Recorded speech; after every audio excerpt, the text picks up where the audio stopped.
we don't worry too much about things we can't control. Any idea who you're starting Friday night? Still too early to tell yet. Coach Myers he's wrestling with that a little bit, so I'll probably defer to him. See if anybody else has anything.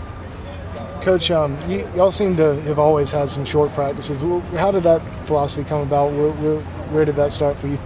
Well, quite honestly, it started when I was a young head coach, when I had long practices, and the late Jimmy Valvano told me that was unnecessary and wasn't good for your team, and he had to.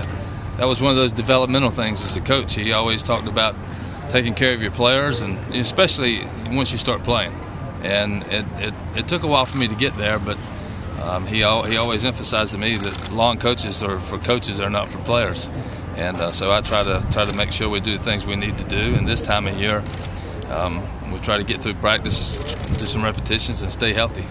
I think it boosts team morale. What does it do for these guys' mindsets? Oh, I think that they enjoy the time that they're out here. 4-hour practice is not an enjoyable time. It gets too long. So I think they appreciate and enjoy it. A lot of times we'll do fundamentals, but we still try to be quick. It's just one of those things that over the years I go back to when I was a young head coach and what Coach V had told me, and he was very successful. So you can't argue. You can't argue with my teacher at that point. First time y'all's done in and out in a while. He was over there. What'd you see from those guys? Look sharp. We hardly knew how to get it in. It's one of those things. But that's just another part of the game. Like in Major League Baseball, they very rarely take in and out. And we try to get our ground balls and get our work during batting practice. And it's just it's another thing that we do in baseball. We're creatures of habit in baseball, and we sometimes do too much, and that's something that we've eliminated. What about having a couple extra days, being in the winner's bracket? How does that help your ball club? Well, I don't know if it does help us necessarily, but we'll find out. I think it helps us get our legs under us a little bit. Everybody's kind of anxious when they get here. When we get here, there's a lot of emotion, and now that's been taken care of. We've won a couple of games, and it rests a couple of pitchers for us, although we haven't used very many guys, and you still got to play good baseball when the bell rings on Friday. They always talk about guys being big-time coaches. You seem to be pushing all the right buttons right here. I mean, in terms of the looseness of the ball club to where you pencil the guys in the lineup.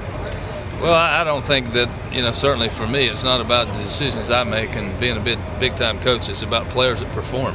I've heard Coach Spurrier say many times, you got to have playmakers, and that's what it's all about between the lines. You got guys that can come up with a big hit or a big play or a pitching performance, and that's what it's all about. So many times you talk about timely hitting. You guys seem to be getting great timely defense, regionals, super regionals, and now here. I mean, when you needed that double play, it seems like you keep getting it. Well, it has been the case. There's times you go through a season, it seems like you can't get any hits or you can't get a 2-out hit, and it's part of baseball. But you just have to keep pushing along in this game. You have to respect it. You can't try to do too much. You have to handle adversity because you're going to have some. And we had some in our first game, the first inning against Texas A&M, and we were able to overcome it. But this game is challenging, and the minute you play against it, it's going to bite you. So we just tried to play it the right way, respect it, and it's been good to us for a large part this year. We played a lot of games now, and our pitching defense has been good, so it's worked out well. I asked you if you expected Bradley's performance on Sunday night. Now, having seen him for 2 games, is this where you thought he might get back to? No, I really didn't. I didn't expect him to be as effective as he is right now. It's been a long time, and he had a serious injury. He missed, I guess it was 27 games or so. I thought he could play. I thought he could play defense and maybe be a contributor from that standpoint. But I thought he was going to be extremely uncomfortable swinging the bat. But it just hasn't appeared to be the case. I mean, he's looked like a guy that really never missed any time. It's been amazing to me. What is it about Scott Wingo that makes him so good defensively? I mean, the commentators are saying he gets the ball out of his hand really quickly to turn him. Well, I think it's a number of things. I think it's his energy, his passion for the game, and he works at it. I don't know if you noticed him today, but he took ground balls endlessly today. He takes he has a lot of fun. He's working at it, but he has a lot of fun, and he's done it for so long. It becomes baseball's habit. If you work at it and have some ability, you become better, and that's what he's done. He's a special player defensively, and certainly had a good year offensively as well. Someone was saying that you don't really like it in practice when he makes those plays, but that little flip, but when it works in the game, I guess it's okay.